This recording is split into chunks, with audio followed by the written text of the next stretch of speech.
You're live. I think that's new. Okay, so remember the camera's over here now. So, welcome to Inside the Nation vidcast, episode 4, numero 4. I know we're a little bit late. It's 5:49 on the West Coast, 8:49 on the East Coast. Apologize for being a little late. I know we're supposed to be on the stream here roughly around 20 minutes ago, 5:30, 8:30 East. It's not his fault, nor my fault. Well, indirect fault. I left a little bit late to get to our meeting spot here at Denny's. Like I said, it's an unofficial sponsor for hosting our live streams. But yet, I had traffic accident. You should always anticipate, you know, traffic accidents, especially, or even just traffic in general, especially people coming back from the holiday weekend. Yep. So, with that said, but we're here. Not too delayed, but I hope it didn't have any effect on it. So basically, my name is Eric Thurow. Victor Santiago. And yeah, he sported his Ninth Man Nation hat. I got my hustle hat. Yeah. So I guess last week we want to go over what's going on with last week's games. Yep. As he brings up the stats here in the games. Shoot, I don't even remember who played who. I've been having such a hectic week in the holiday weekend. Yeah. Oh, there's no Saturdays. Yeah. No, there is a Saturday game this week. It's Baltimore at Albany. Baltimore and Albany. Yeah. Okay. And I think that's going to be the transition. We're going to get to that when we get to the previewing of the games. Let's see this. So last week's games was Philly at Baltimore. Yeah. That was, I believe, the Friday game. Yep. That was streamed on Facebook Watch. Yep. Baltimore did a repeat back-to-back victory over Philly. You could say that. 54-35 was the final score. And basically, Philly has now, you could say, has sort of gone on to a losing streak, a big-time losing streak. Yeah, Philly, you know, they're just not the same like years past. So they're not playing good football, but because of injuries. Yeah, it's because of Dan Rodaball. I mean, if you look at the situation back when Nick Davila got injured, he got injured at the game, but it was sort of like Tuesday, Wednesday-ish, early Wednesday, when the Washington Valor basically made a roster judgment and say, okay, fine, we're gonna go with getting Shane Austin. Yeah. But with that said, Shane Austin was the newbie coming into the system. Okay, from after not playing since 2017, and he's keeps on getting us thirsty. We're good. Thank you. Gracious host here at Denny's. You know, so if you're in the San Jose Fremont area, come by here in Warren Springs. Basically, they had Warren Smith as their backup. Okay, so he's basically already implemented into the styles and the scheme, the schematics that Dean Coquinos at the time wanted to. But then up pops an announcement that, you know, Roger Modi, the general manager of the franchise, says, "Oh, we're going to let Dean Coquinos go, and bring and hire or promote Benji McDowell as the interim head coach." So basically, bringing a new quarterback in that hasn't played for a while and getting a new head coach. Benji McDowell's first time being a head coach, even though it's titled interim, but he's still basically, you know, the head coach. It changes a lot of things, and the atmosphere, and the result was, you know, they brought in Warren Smith, and Warren Smith had a couple plays under Coquinos, times that he started under Coquinos, and he was doing well. He started off rough. Yeah. And as any quarterback was, get used to him, and he was overthrowing, and then he got, you know, sort of, you know, back into the mindset that he's playing the arena game, and corrected some of his throwings, and as a result, that game, that he and along with the more open play calling by McDowell, freed things up and allowed him to, to be more accurate with his throws. And he made 4 passes to Reggie Gray, who was the offensive player of the week that week. And with Alvin Ray Jackson coming back in, not playing for a while too,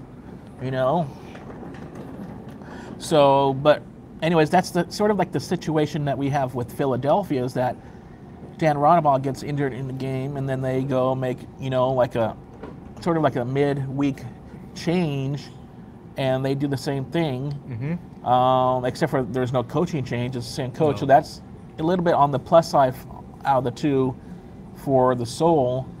And they bring in Danny Southwick, who's like the ultimate, journeyman in the arena football. I mean, Victor and I know Danny Southwick from his time playing here with the SaberCats. Yeah. And then, of course, when we went down to the Kiss, he played down there for the Kiss, too, LA Kiss. And he's basically been up and down the West Coast, basically, as his mainstay here. So Danny Southwick comes in. Now, whether he's going to be transitioned to the starting this week in Washington, who knows? We'll get to that momentarily, but as some things have also happened with Washington this week. I don't know if Victor's aware of this yet, because this just barely came over the wires, but we'll get to that momentarily. That they started rookie quarterback Greg McGee. Now, what the difference between Greg McGee being the backup and just coming into the play, the cover for Dan Ronabaugh, as compared to Warren Smith coming to play for, Nick Davila, is that Warren Smith has a little bit more experience in the arena game. Greg McGee is a pure rookie. So when he came in to relieve Ronabaugh, that one play that came in before was finally decided that Ronabaugh would be out, he threw that ball with like bullets, and he was overthrowing it, over-empowering, and it was just going by the receivers, and a lot of times the receivers went to it. And also the fact that I think, isn't McGee, I don't know, is it McGee that's like a southpaw? But I can't remember, but throwing spin on the ball. But anyway, so, it took a while, and McGee has the time. So that game against Baltimore would have been an adjustment change for him. You would know that Baltimore would be going into the game actually more favored with the way the play quality has been with Philadelphia. In the lines in Vegas did not say, though. Lines with Five Dimes and Mackey also didn't say so, just because off of the history and tradition of Clint Doziel as a coach and coming in. But I think this is the first time Clint Doziel had to really change things up with the QB. And also this emphasizes how important a quarterback is in play. I've stated before that, the way to do it, just in case like situations like this happen, is whoever your long-term in-house rookie, you should duplicate the plays, like, do 50-50 or, 75-25 kind of, practice. So that way the backup quarterback gets the same plays thrown to the receivers, and the receivers catch from them on the same plays in your practice as your starting quarterback does, and therefore it makes the transition a little bit more simpler, and easy to handle. So, with that said, it just wasn't great. It was towards the end of the game that McGee started chiming in, and they just ran out of time, and that was with the 19-point victory with Baltimore, and Baltimore finally solidifying themselves as a first-place team and I think an arenable contender. Okay. I mean, Baltimore has basically beat everybody in this league except for, the one loss they had in Philly. Yep. So they have yet to go to Albany. They've been to Washington, won there. They hosted Washington, won there. They've hosted Philly twice. Beat them twice. They hosted Albany, beat them. But have yet to go to Albany. So there's no decision yet there, and then has gone to Philly in week 2, and they lost there.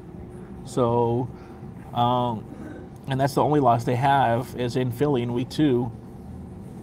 So, I don't know. With that said, can we say that this Baltimore Brigade team is actually now ready for the big time? What do you think? Oh yeah, Baltimore. Yeah, they're for real now. They're for real. They're 5-1. They're 5-1 now. And you know this 5th victory. You know what that means for the team? Yeah, they surpassed last year's record from a year ago. They've got the most. Well, of course, they're a sophomore year team, so they got their most wins in their franchise history, and the season's not even over yet. No. So we're in going to week 8 this week. Yeah. Week 8 already. Jeez, we're over halfway. It just seems like we're like desperate for this season to start. And with all the up and scandal of what was going on with the CBA, not knowing, and now we're already almost done with the season. Yeah. You know, it's just going by fast. Yep. So, with that said, that's the situation where we think with Philly is, will they come back on a short week and make their corrections they needed? Who knows? Will Greg McGee be their starter this week in Washington? Who knows? Or will Danny Southwick, the veteran? Who knows? We'll have more details on that later on in the show. Also, now with the Baltimore Brigade, Hipyard, man, he's just like basically almost like just continuing off where he left off last year. So, I mean, they just have consistent play. Yeah. Consistent play, consistent results, and that's basically what you want. Their defense is solid, but you gotta say that this whole week, I know everybody's disappointed about the lack of offense and all that stuff, but you gotta also think that it's more of a congested league this week. We can't repeat that enough, just to remind people. And if we have to do that every week here, and then also when we do our post game live over on our Twitch channel, it's a congested league. It's an all-star league, both offensively and defensively. Yep. But because of the defensive level has increased dramatically, that the offensive weapons have gone downhill more, and the playbooks are only so much in the league. What you can do within the 50 yards confines of the arena. So, anything you got to say about that game, Philly-Baltimore last week? Philly-Baltimore? Yeah. Well, Baltimore, they play they're having a great season so far, and Philly is not. So it looks like Baltimore, if they keep this up, going to the playoffs and then to the Arena Bowl, I think they'll be in very good shape. With a 5-run record, they're in pretty good shape so far. Yeah. There's a lot of veterans on that team right there. Virgil Gray. Yeah, Virgil Gray. Yeah, and I forgot there was quite a few people. They were former SaberCat players from the past. Yeah. Well, there's from the player standpoint, there's a lot of LA Kiss players there. Josh Victorian. Oh, okay. Rodney Fritz is there now. Rodney Fritz, yeah. He's a former SaberCat, and he played a little bit with the LA Kiss for half the season in 2016, and then went over to the Arizona Rattlers. We have him on a previous podcast back in 2016. So you can go to our Spreaker account and you can scroll down to that. And then you also have the coaching staff, which was basically mixed up of SaberCats, and the fact that Omar Smith was from the SaberCats originally, and he went down to LA and then made relations there with the LA coaching staff with Coach House. Yeah.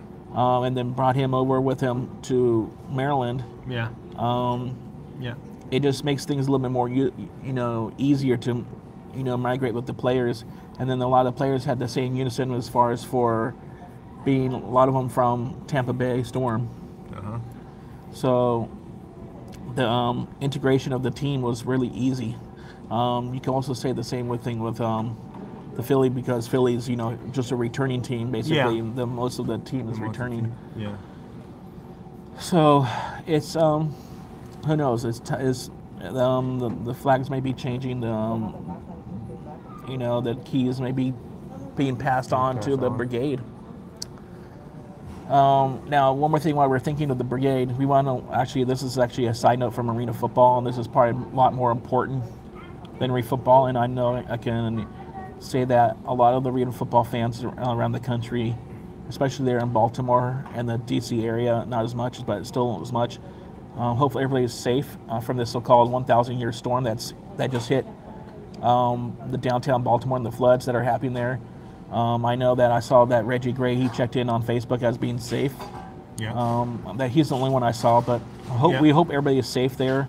I know Baltimore's out of town this week, but they haven't left town yet because they don't usually leave town until maybe the day before the game to go up to Albany.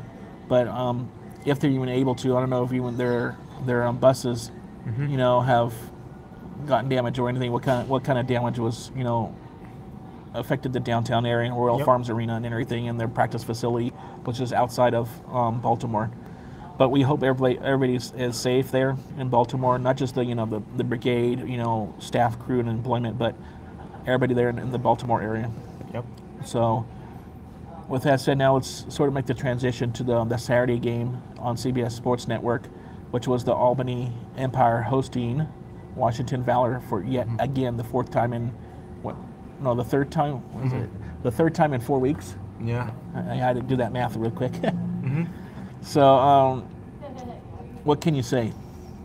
Benjamin McDowell's second full game as head coach.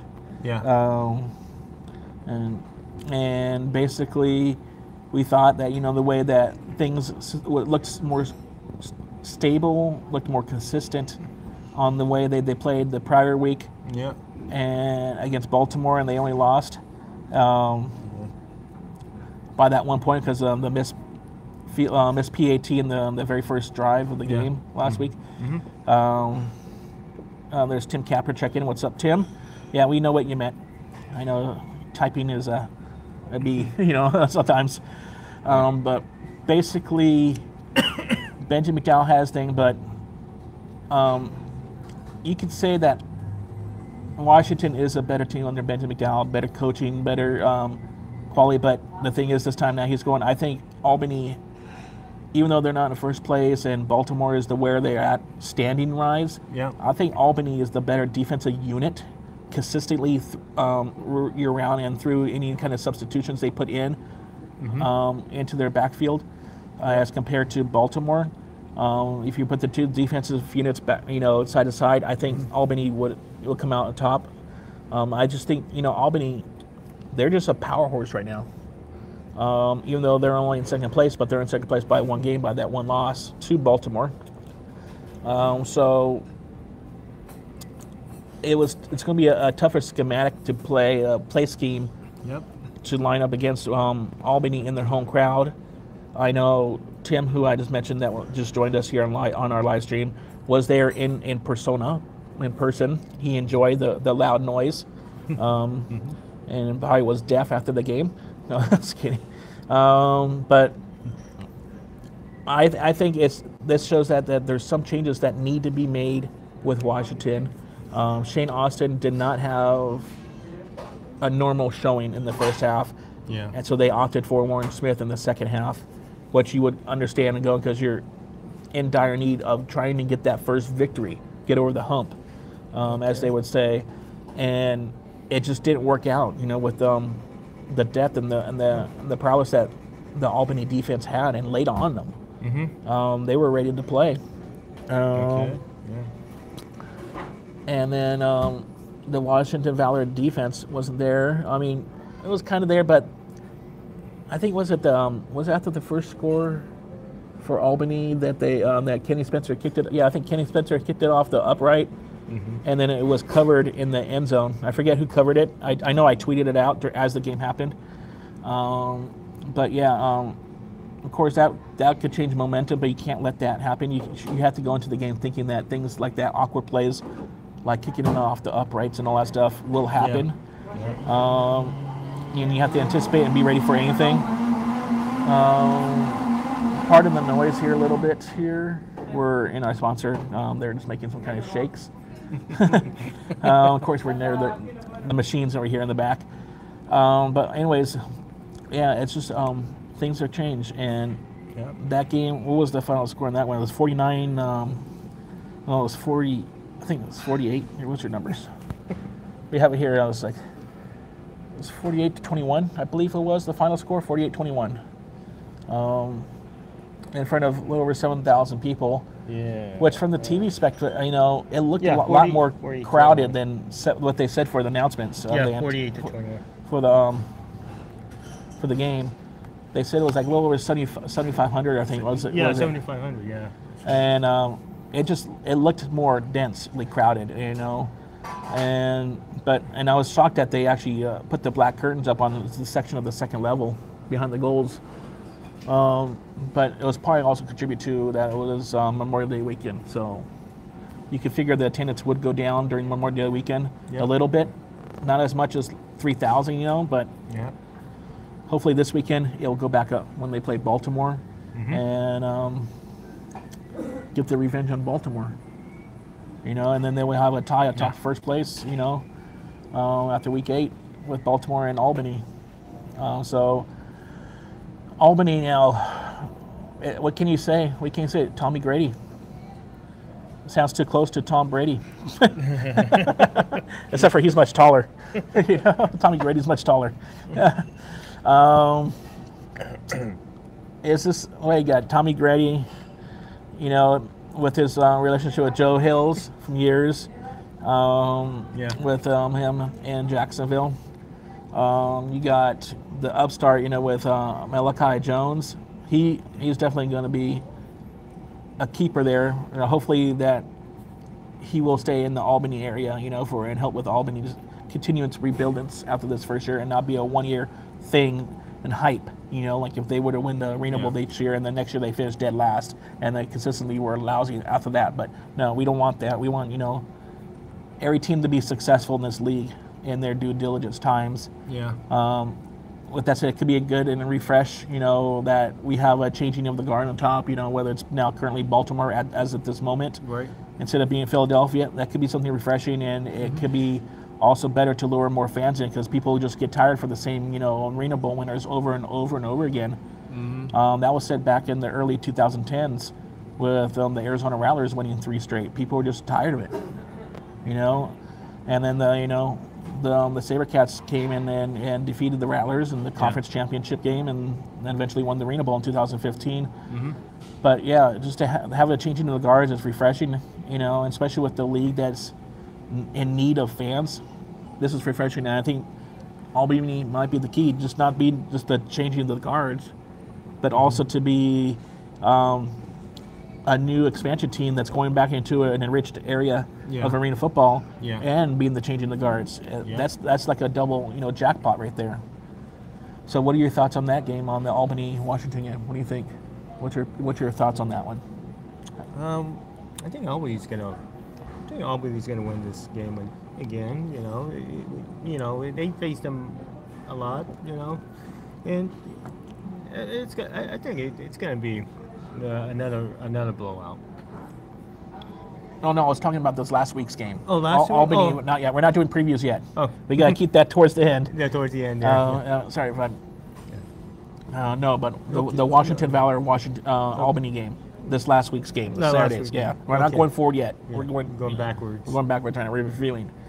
So, what's your thoughts on that game? We both saw that game, you know, over at the restaurant where we saw it at. Yeah. So, what's your thoughts on that? On how Washington played compared to how Albany played? Washington, they did. I think they did okay, but they still need to play consistently. If I could pronounce English. Yeah. So Washington, they got 2 years to develop. You know, they still got a long way to go. Yeah, you can actually say that Washington technically had 3 years. Because they were announced to be in the league almost like 1 year prior to them actually starting. They were announced like in 2016, in that season, the start of that season. Yeah. And they had a whole year to basically get them, you know, an offense, you know, office crew and specialists to get their field crew together, get their field together and everything. In the meantime, you got at the end of the year, you got Baltimore coming out of the woodwork as an announcement as a team and only having 4 months. And they actually did go to the play, even though it was 4-10, you know, and they actually had more teams last year. Yeah. So it was a little bit tougher for Baltimore to get that, but Baltimore still did go to the playoffs last year and lost to Philly in the first round there. First round there, yeah. But it just gives you, it shows you DC is just horrid in the third quarter. Shut out 3 times in 6 games is bad. Yeah, and yeah, that's terrible.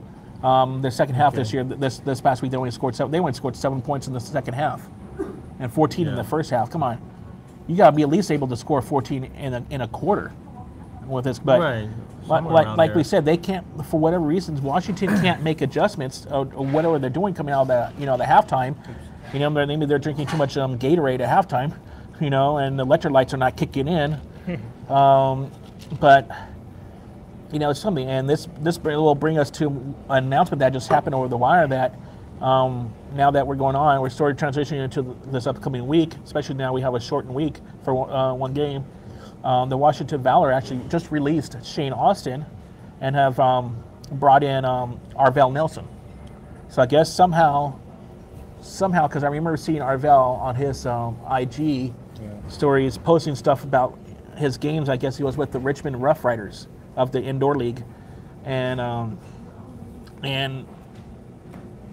nice uniforms. I don't think so, but anyways, Arvell. We wondered about even before Shane Austin came in, or before, I don't know what I'm saying. I just lost my train of thought. Before the injury of Rodaball and all that stuff, could Arvell come back and how he would come back? And people compare maybe Greg McGee as a young Arvell Nelson. Not saying just because Greg McGee had that 145-yard run for the touchdown for Philly, which was the spotlight play of the game for Philly against Baltimore. Yeah. But and maybe Greg McGee could learn from Arvell. Arvell would have been gone over to Philly instead of Daniel Southwick, but it just shows you that that Washington's in desperate times now, that they're making changes to a veteran quarterback that was there. Nothing happened. He had a bad game. Don't think he could hold it on to him because he didn't get that much protection. And once again, it lies up to the offensive line. Play calling wasn't that great with Benjamin McDowell, so maybe that's going to be the keynote that Benjamin McDowell is going to be just the interim coach for Washington. And if they're seeking a new permanent coach, I would have transitioned to do it now. Do it sooner than later. I know all teams are going into the playoffs. Mm-hmm. This way, the new coach could come in and sort of use the remainder of the season, the last 4 weeks of the season, and then the postseason as an assessment period. Okay. To where if you're going to be basically, besides being in the playoffs, and you could use this period to assess how your team is going into next year.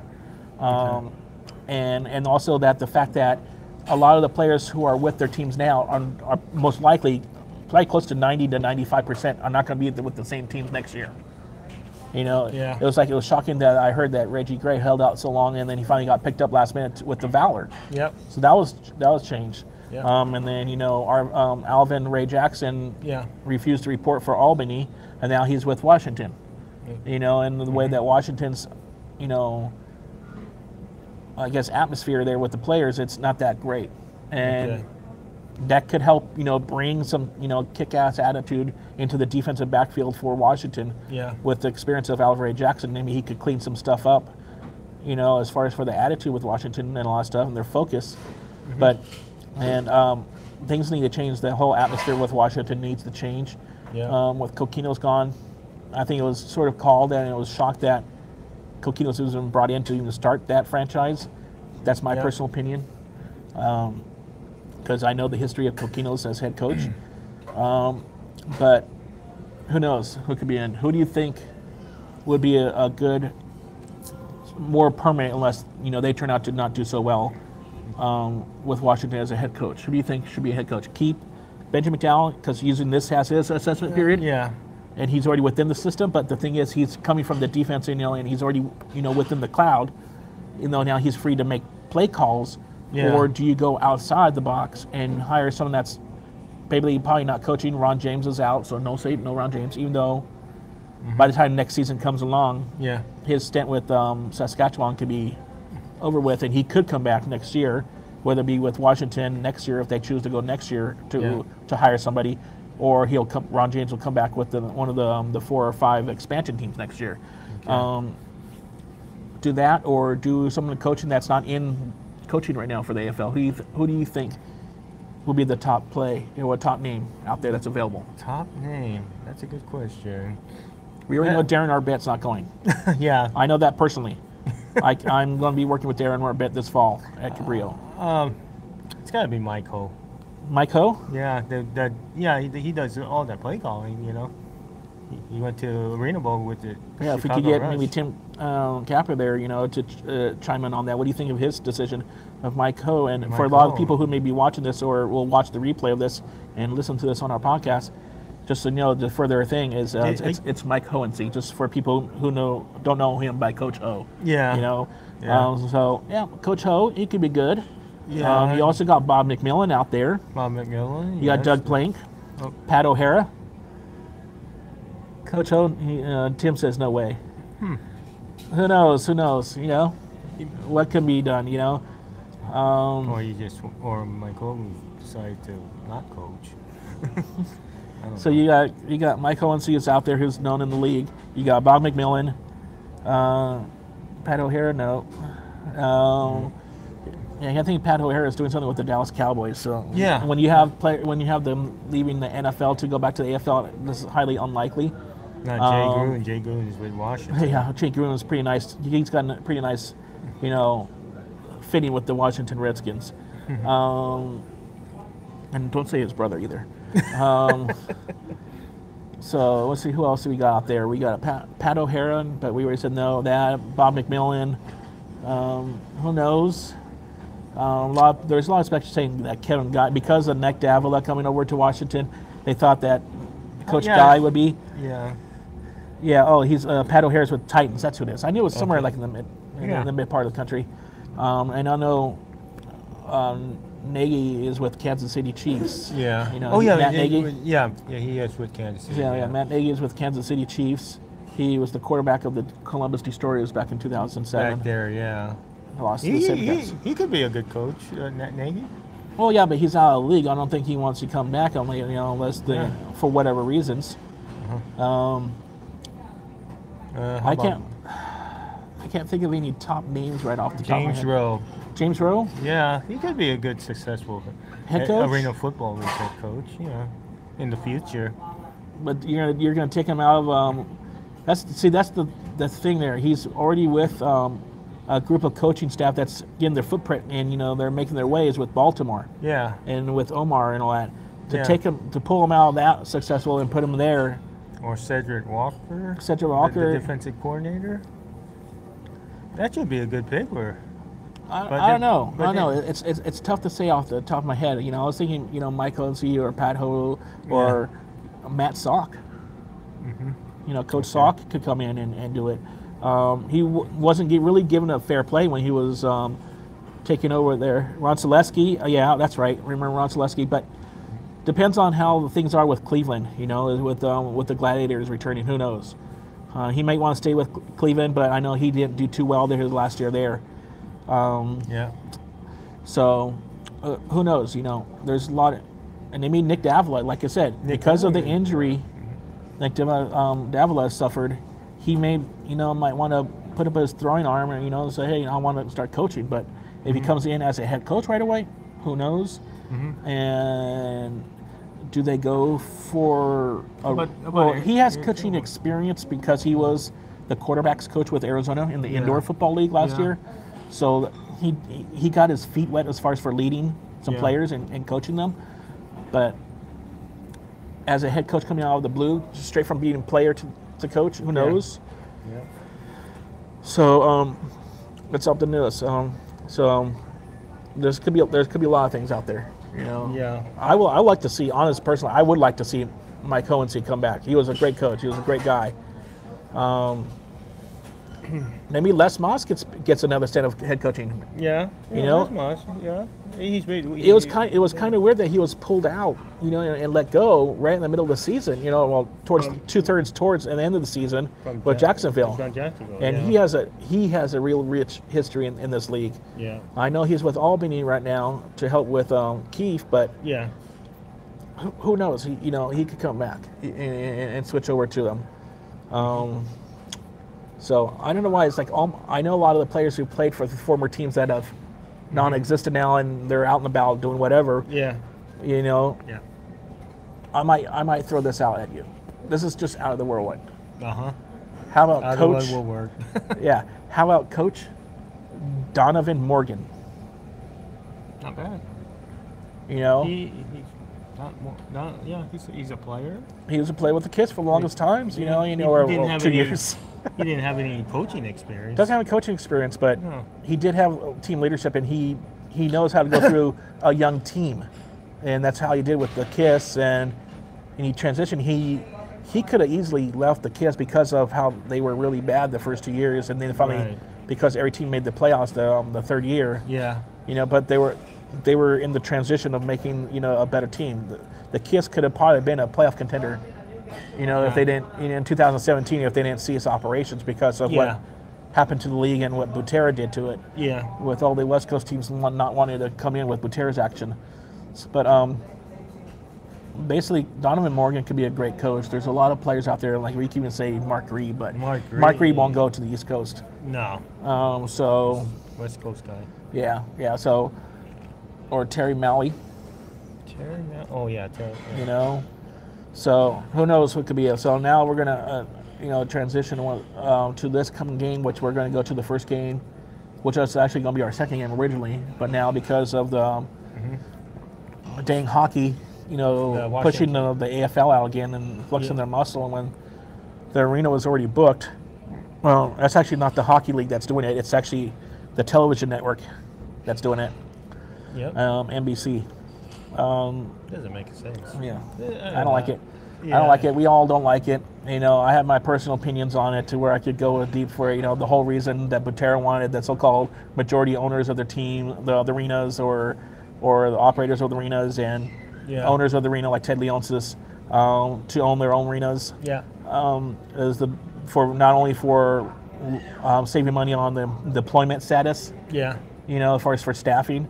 But also to have a better chance for scheduling because he was getting because the league was getting tired of all this rescheduling of the games to outside arenas or to non-days, and then it goes and happens twice this year with Washington.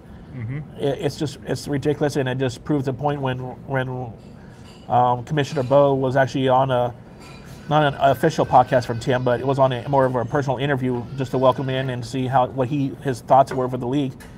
He said, he will still take, the primary arena owners and managers and the arena owners in consideration as far as for NHL and NBA franchises still part of the commission because they do have the financial stability behind them.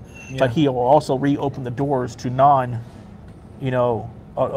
or NHL and NBA owners to come in like the Ron Shirts. Unfortunately, I could say Fries, but no. But like that, as long as they have financial stability, and that's what the league didn't do. They didn't do their due diligence on these owners to do it, and then also because of the way that the league came out of the 2010, brought a lot of the financial stability out of these owners down, and that's why we had the mess we had. That's the major reason why the league folded up, and dwindled down to what's now 4 teams. And now we're going to relaunch it with the 4 teams and hopefully get it, in next season. Yeah, and just for public record, the ownership of the Philadelphia Soul is not what the league model wanted as far as for NHL, NBA owners, because Ron Jaworski does not own the Wells Fargo Center. He's not the majority tenant there. The owner of the Wells Fargo Center in Philadelphia is Spectacor. Which is the same company that owns the Philadelphia Flyers of the NHL.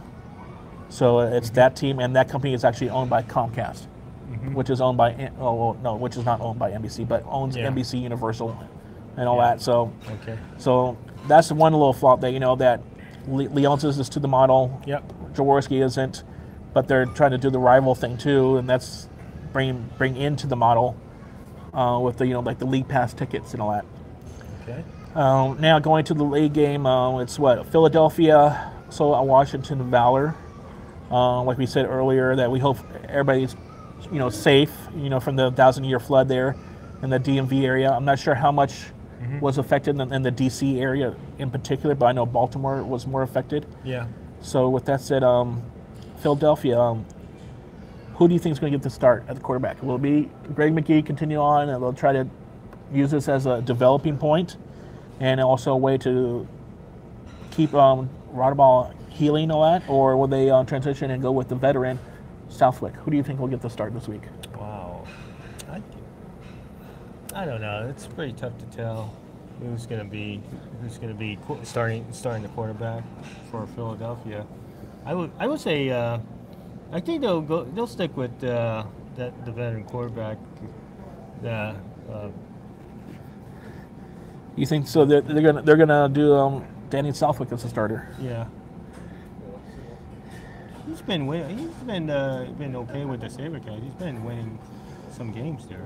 Yeah, he plays okay, but he just doesn't play strong. But then he doesn't get really the full opportunity to develop and get in sync with the players around him. Yeah. And the fact that he's first of all willing to be picked up by the teams, and his availability to show interest that he still wants to play in this league. So he could easily say no when they asked for him. Yeah. I'm looking at my notes. Back to quarterback 7.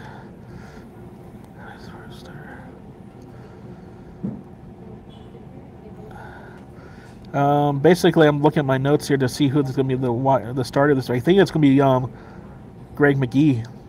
Oh. I'm thinking, I think they're going to start Greg McGee this week. Okay. Southwick is still there. Rodaball's still out. I think Greg McGee will use last week's game as like a practice game. I mean, because they're not out of it in any way. I mean, there could be dramatic change in the league that Philadelphia could come back and actually end up winning the league record-wise and then winning the Reno Bowl.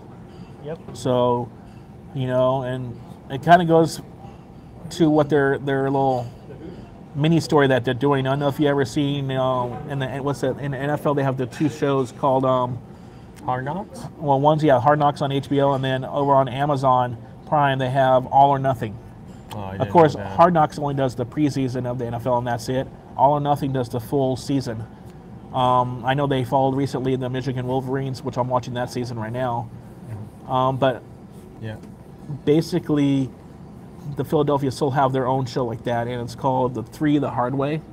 They have a multimedia company in Philadelphia area recording behind-the-scenes footage of the games, and they're doing 3 the Hard Way. And the fact that, Philadelphia has this losing streak of 3 games in a row, 2 of them to Baltimore, and and then 1 to Albany.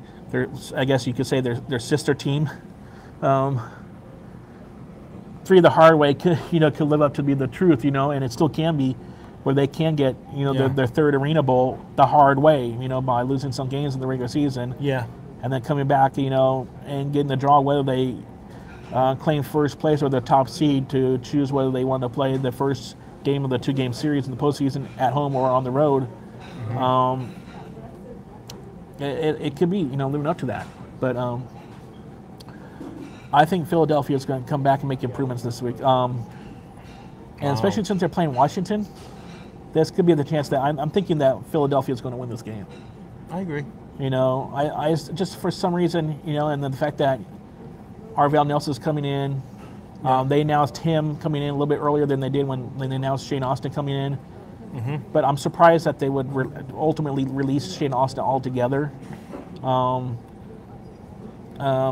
It shows you that they have a little more confidence over their backup as being Warren Smith than they do with Arvell. Now, are they going to maybe start Warren Smith this week over Arvell, because to give Arvell a chance to come in and get acclimated to the team? Say so. Yeah, I'd say so.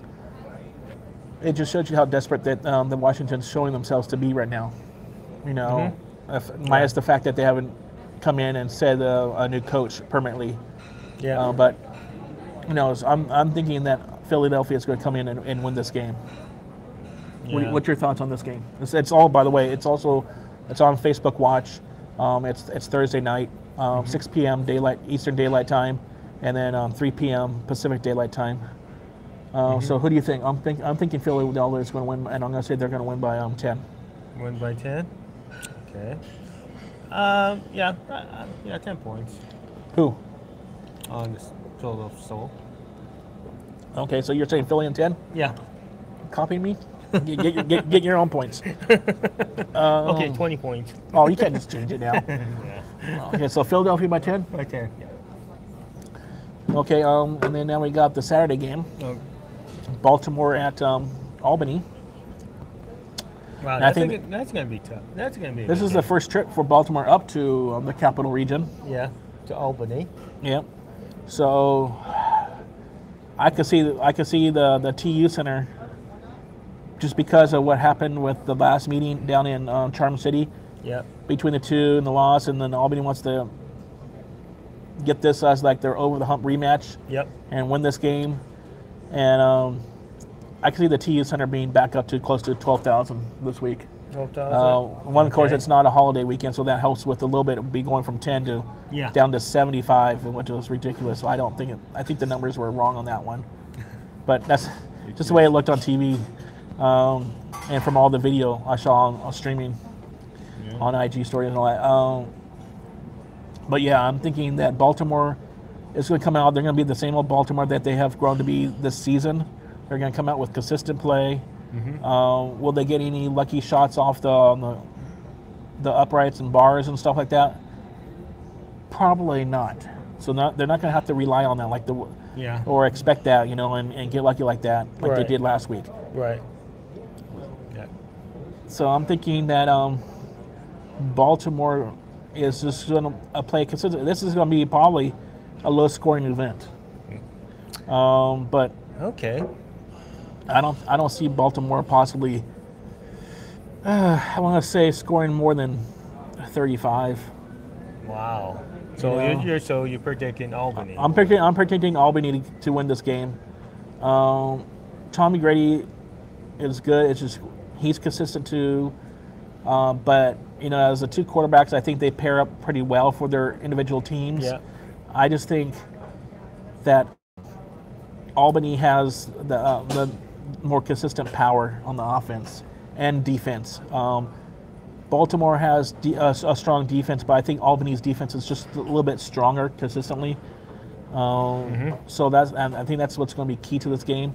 And I think also Albany has a stronger special teams that they need to do the onside stuff. Yeah. Kenny Spencer has some trick shots up his sleeve, or I should say up down his sock. Right. Yeah. Like what he did with he did a couple weeks ago with that one side kick. Yeah. So with that said, I'm going to pick Albany winning this game. I'm going to pick Albany winning it probably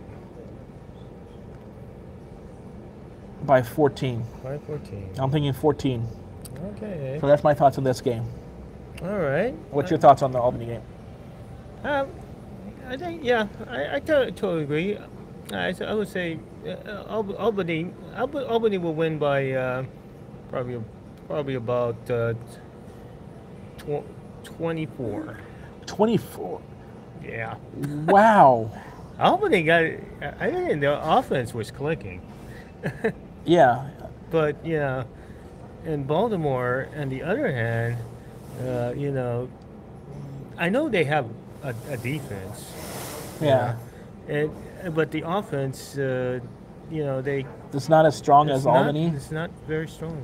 Yeah. Albany has a good. Albany has a good defense also too.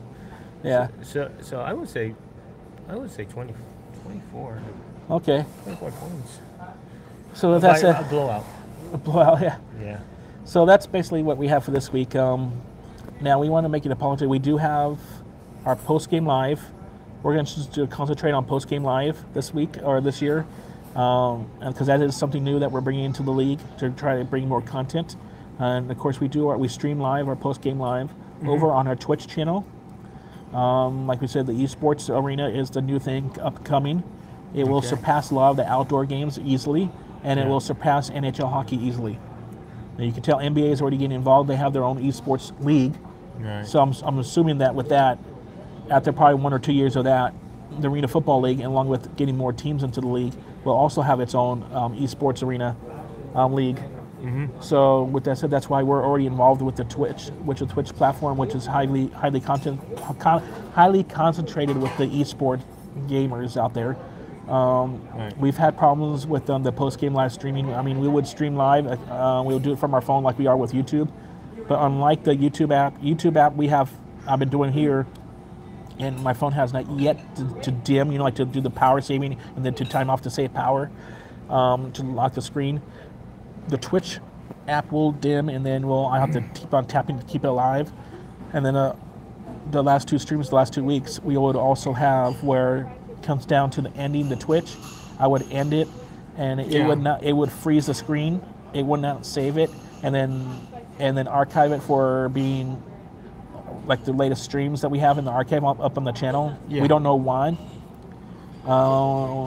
But I did testing. Like, I think I still have the video from the testing last week up on there for play as proof that we were doing it and we're having issues with it. Yeah.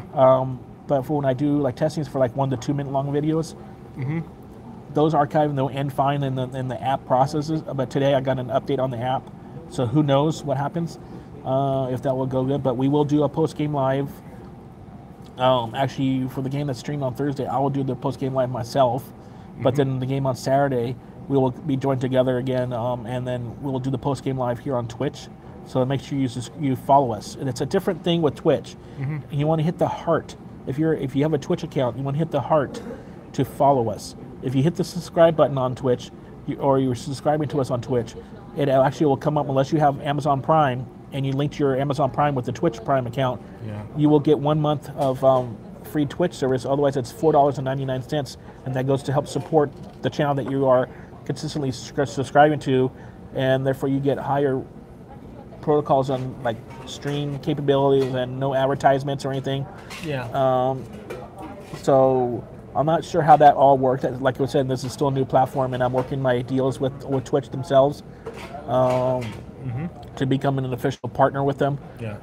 For Ninth Man Nation. But yeah, just hit the heart icon, and then maybe turn on your notifications, so that way you'll get notified. A lot of notifications from our channel to be push notifications or send you email in regards to when we go live on our Twitch channel. Usually it's 15 to 20 minutes after the conclusion of the game.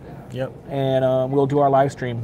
Hopefully this upcoming week, we will get it to be able to save for playback. And then you can also watch us live on our, if you don't want to join Twitch or whatever, you can also watch us live on our Ninth Man Nation website.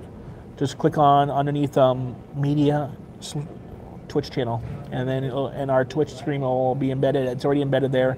Yeah. It shows us being offline right now, and then it will transition over to the being online, or you may have to just simply refresh the page and it'll be live stream. And then I also have the live chat right next to it, of course, but for live chat you'll have to be logged in and have an account with Twitch. So that's with that. This is going to be a shorter, thing this week. Last week we went on for like about an hour and 10 minutes, hour and 12 minutes. So we'll try to keep these Inside the Nation episodes down to probably an hour max. Hopefully we'll be starting to get some, some guests on. Yeah. I have a special guest I'm targeting. I want to get on. I don't think he's been on any podcasts as far as for arena football. Okay. I know he hasn't been on ours yet. I mean, this is basically our second full season doing it. Yeah. But I don't think he's been on Tim Capper's AFL Tonight. And I don't think he's been on any of the other so-called startup podcasts that talk about indoor football and arena football and indoor and combined, but they're not AFL-focused podcasts like ours are and Tim Capper's are. So with that said, we're going to call it tonight, and we wish you, and we'll see you in the arena. Make sure, just a reminder, 6 p.m. Eastern, 3 p.m. Pacific, Philadelphia Soul, Washington Valor this Thursday on Facebook Watch. And then the same time, 6 p.m. Eastern, 3 p.m. Pacific on Saturday, Baltimore Brigade at Albany Empire. And I'm thinking that's going to be the CBS Sports Network game. We're going to transition to that because it was supposed to be the Washington game. But I think that's going to be transitioned over to Baltimore game. All right, so we'll look forward, and we'll see you next week on Inside the Nation podcast. Take it easy. Goodbye.